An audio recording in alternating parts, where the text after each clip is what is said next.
one of the parts of your meteoric rise back in the early 80s that blew our minds was when you do win the world title, and we could see that coming. We could see that this was clearly one of the best and top faces of the generation. Right then we knew that. But you only held it for 4 days, and I saw recently, and I know that this may be old news to some, but that's fine.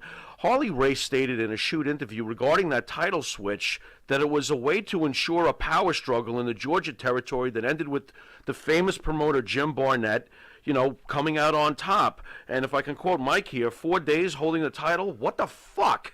What is the story behind why you only held the title for 4 days? To be honest with you, I don't know because I'm not into the politics of it. But I think a lot of it had to do, you look at what Flair did. Going town after, night after night, wrestling in Charlotte, then going to Tampa. Same thing Harley Race did. To me, Harley Race, the greatest world heavyweight champion there ever was to me.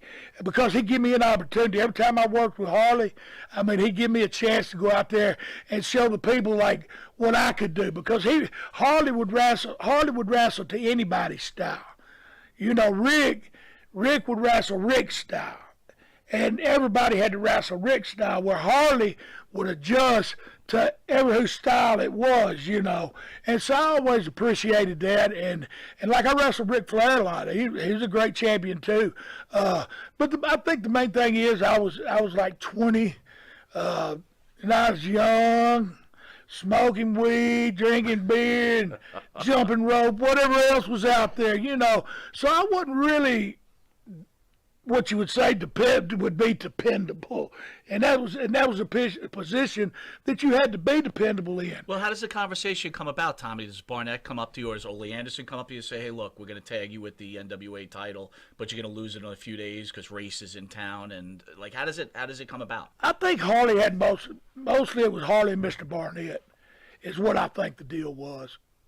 So did they come to you and say, "Hey, kid"? They told me that night.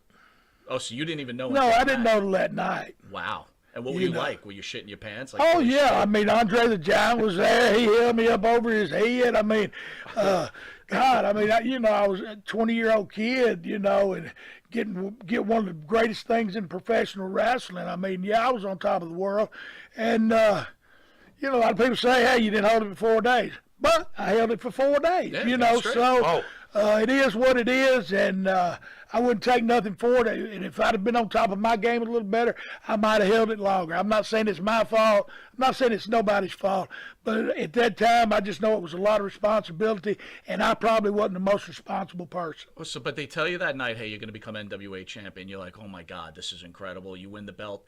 Do they tell you they're going to take it from you in 4 days, or the night of they tell you? Not really. That didn't come up till a couple of days later. Okay. So there was a possibility in your mind. You're like, holy cow, I'm going to have travel to all these territories because I'm the new NWA champion? Or yeah, a little bit. And like I said, I was at home in Georgia.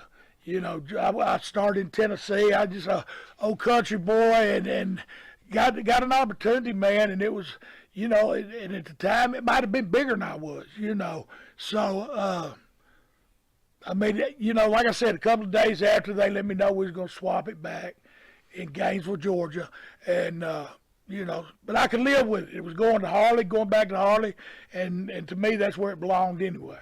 Well, we're fans, right? Our show just got popular. We're not like your agent, Eric Sims, ESS Promotion, who's here with you. But we don't consider ourselves part of the industry, but I will tell you, again, being